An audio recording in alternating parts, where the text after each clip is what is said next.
YouTube channel Vicky IAS 2020 पर आप लोगों का एक बार फिर से तहे दिल से स्वागत है।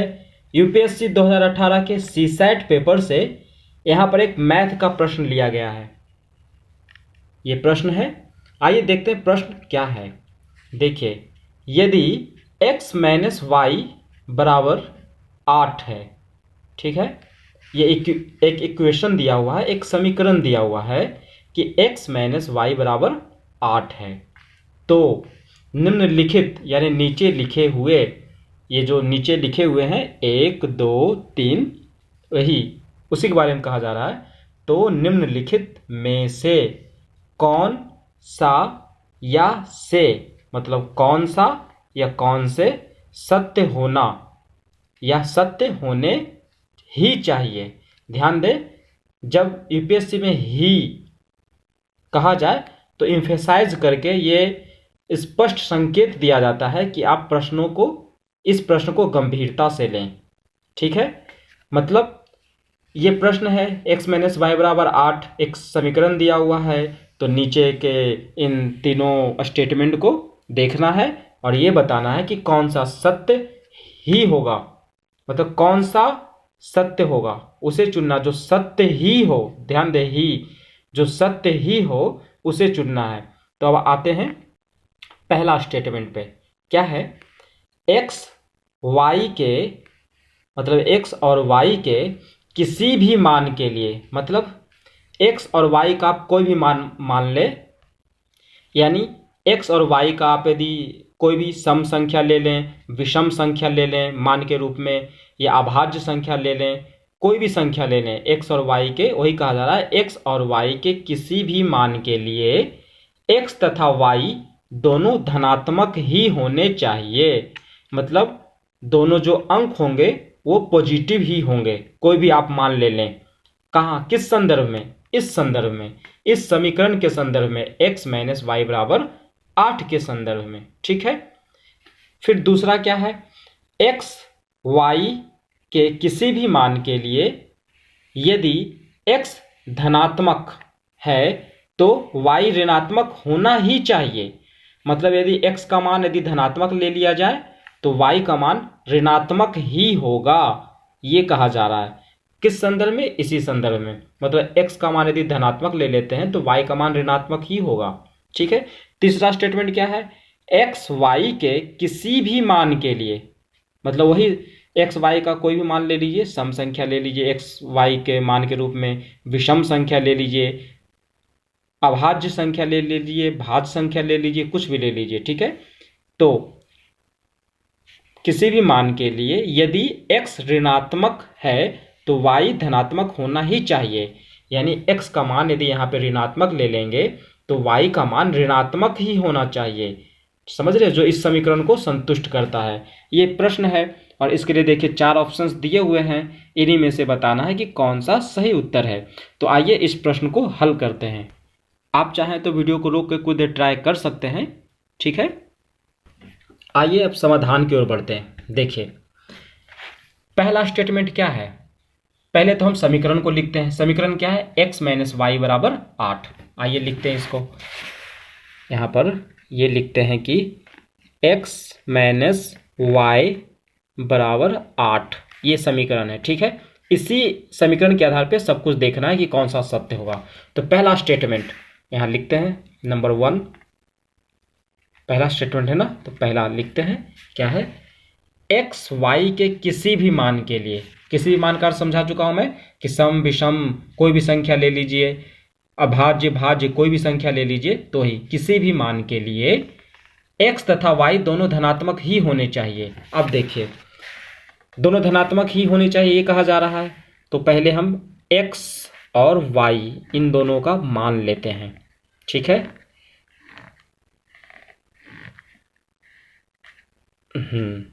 तो यहां देखिए, यदि, और ये कहा जा रहा है कि दोनों धनात्मक ही होने चाहिए। ठीक है ना, तो पहले तो हम इस स्टेटमेंट के हिसाब से लेते हैं। तो देखिए, x बराबर यदि हम 9 ले लें, ठीक है, x बराबर यदि हम 9 ले लें तो y बराबर यहाँ पे क्या रखना होगा कि इस समीकरण को संतुष्ट करे? बताइए। x बराबर 9 लेंगे तो y बराबर 1 होना चाहिए कि नहीं, तभी ना 9 में से 1 जाएगा तो 8 आएगा, यानी y बराबर 1 आएगा, आएगा ना। आप चाहें तो यहाँ से इसे हल करके भी देख सकते हैं। जैसे हमने x बराबर क्या रखा, मान लिया था 9, तो x के जगह पे हम 9 लिखते हैं, और माइनस है तो माइनस लिखा, y है तो y लिखा, और फिर बराबर 8 है तो बराबर 8 लिखा। अब इसको हल कीजिए।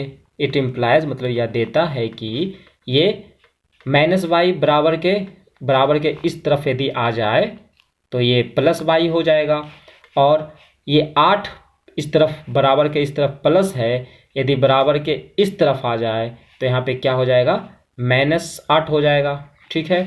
और इस तरफ ऑलरेडी क्या है, पहले से 9 है ना, पहले से 9 है, यानी 9 - 8 हो जाएगा इस तरफ, मतलब ये 9 यहीं पे रह गया, ठीक है। ये वाला 8 इधर आ गया तो प्लस से इधर आके माइनस हो गया, और ये y माइनस वाला इधर जा करके प्लस वाई हो गया, तो यहाँ पे प्लस वाई हो गया। तो y बराबर क्या आ जाएगा, देखिए इसी से, it implies y is equal to 9 - 8 is equal to कितना, 1 हो गया ना। वही तो हमने लिखा है कि यदि x बराबर 9 लेंगे तो y बराबर 1 हो जाएगा, ठीक है। तो ये क्या कह रहा है, इस कथन के हिसाब से ही तो है कि x तथा y दोनों धनात्मक होने ही चाहिए, और यहाँ पे दोनों धनात्मक ही है, क्योंकि दोनों के आगे कोई निशान लिखा हुआ है नहीं ना। जिसके आगे कोई निशान नहीं है उसके आगे कौन सा निशान छुपा होता है, प्लस का, यानी धनात्मक, यानी दोनों धनात्मक ही है। इस हिसाब से ये स्टेटमेंट तो सही होना चाहिए। लेकिन यूपीएससी के प्रश्नों में जहाँ पे ही लगा हो या जहाँ पे विशेष रूप से एम्फेसाइज किया जाए, वहाँ पे विशेष रूप से सोचना भी अनिवार्य है। तो अब देखिए, अब हम इसका कुछ अपोजिट करके देखते हैं। यूपीएससी की एक सबसे बड़ी खासियत है कि यूपीएससी में बृहत्तर डायमेंशन को लिया जाता है, बहुत डायमेंशन, व्यापक डायमेंशन को लिया जाता है। तो यहाँ पे ये बताया जा रहा है कि धनात्मक होने ही चाहिए, तो आपको ये भी देखना चाहिए कि क्या इससे इतर भी कुछ हो सकता है, क्या किसी एक को ऋणात्मक भी ले लें या किसी दोनों को ऋणात्मक ले लें तो क्या हमारा काम, मतलब ये स्टेटमेंट गलत होता है कि नहीं, ये भी चेक करना होता है, ठीक है। तो आइए चेक करते हैं, कैसे चेक करें। अब हम फिर से x बराबर ले लेते हैं कितना, x की वैल्यू यदि हम 1 ले लेते हैं तो y की वैल्यू क्या होगी, आइए निकालते हैं यहीं से। x - y बराबर हमें मालूम है, दिया हुआ है 8, हमने कितना लिया है, x बराबर 1 लिया है, तो बाकी अब हम वही चीज़ करते जाएंगे जो लिखा हुआ है, -y लिखा हुआ लिख दिया, बराबर 8 है लिख दिया।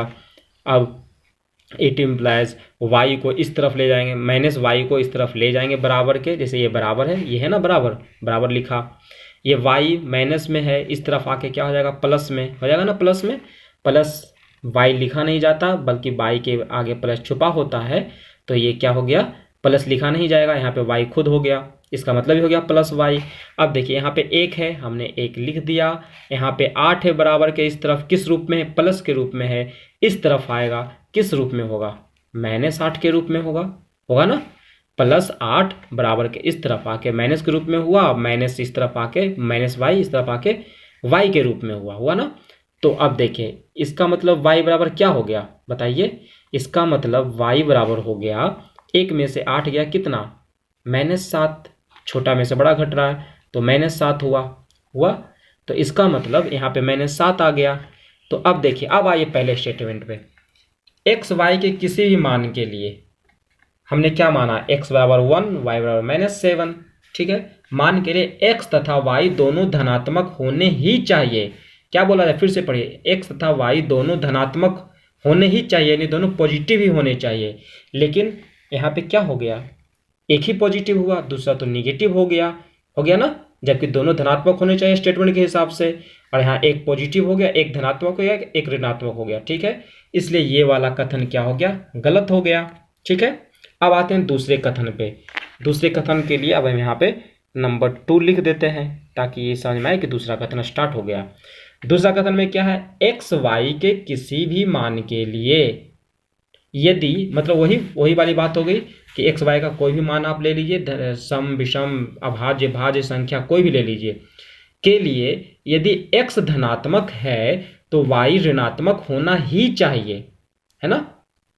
x धनात्मक है तो y ऋणात्मक ही होना चाहिए, मतलब x का मान यदि पॉजिटिव है तो y क्या होगा, ऋणात्मक होना चाहिए, है ना। देखिए यही लिखा हुआ है, एक्स धनात्मक है तो वाई ऋणात्मक होना ही चाहिए, एकदम अनिवार्य रूप से।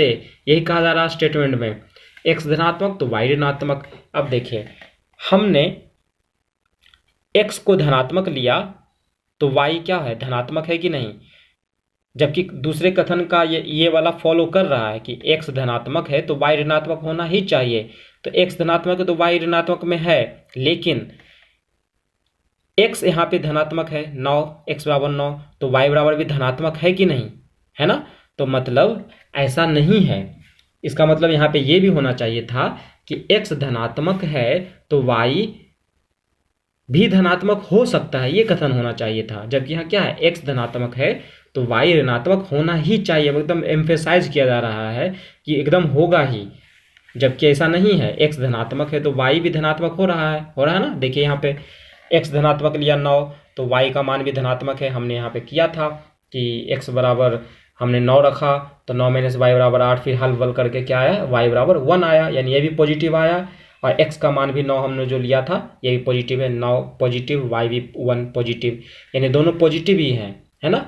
जबकि यहाँ कहा जा रहा है कि एक धनात्मक होगा एक्स और वाई का मान ऋणात्मक होगा, जबकि नहीं, यहाँ एक्स भी धनात्मक आ रहा है हमारे बनाने पे और वाई भी धनात्मक आ रहा है, इसमें आ रहा ना।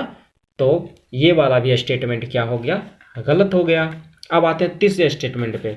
तीसरे स्टेटमेंट के लिए अब यहाँ पे हम लिखते हैं 3, नंबर 3 इंडिकेट करते हैं एक्स वाई के किसी भी मान के लिए। इसमें भी वही बात है, सम विषम भाज्य अभाज्य संख्या कोई भी ले लीजिए, एक्स बराबर एक्स वाई की वैल्यू ठीक है कुछ भी ले सकते हैं के लिए, यदि एक्स ऋणात्मक है तो वाई धनात्मक होना ही चाहिए, है ना। एक्स ऋणात्मक पहले लेते हैं, उसके बाद आगे बढ़ते हैं। तो देखिए इक्वेशन क्या था, इक्वेशन देखिए यहाँ लिखा हुआ है, क्या है, एक्स माइनस वाई बराबर 8, ठीक है। अब हम एक्स और वाई का मान पहले लिखते हैं, है ना।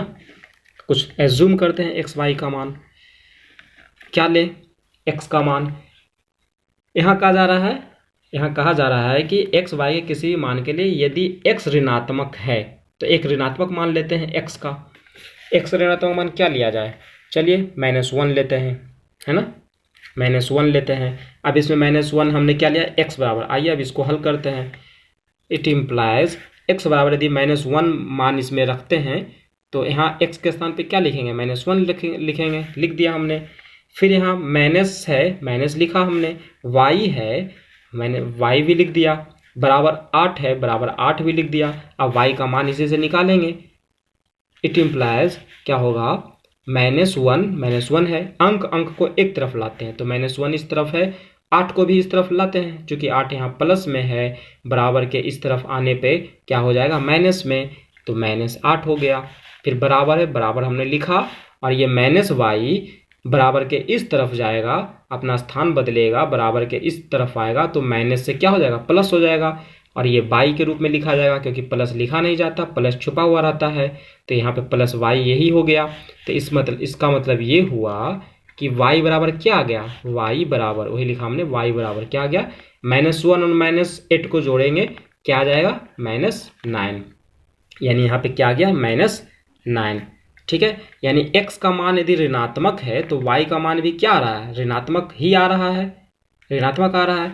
लेकिन यहाँ प्रश्न में जो कथन दिया गया, क्या कहा गया है कि एक्स वाई के किसी भी मान के लिए यदि एक्स ऋणात्मक है, यानी एक्स माइनस में है, निगेटिव है, तो वाई धनात्मक होना ही चाहिए, है ना, वाई धनात्मक होना चाहिए, ये दिया हुआ है। लेकिन यहाँ वाई क्या है, ऋणात्मक है, तो इस हिसाब से भी ये स्टेटमेंट क्या हो गया, तीसरा स्टेटमेंट गलत हो गया।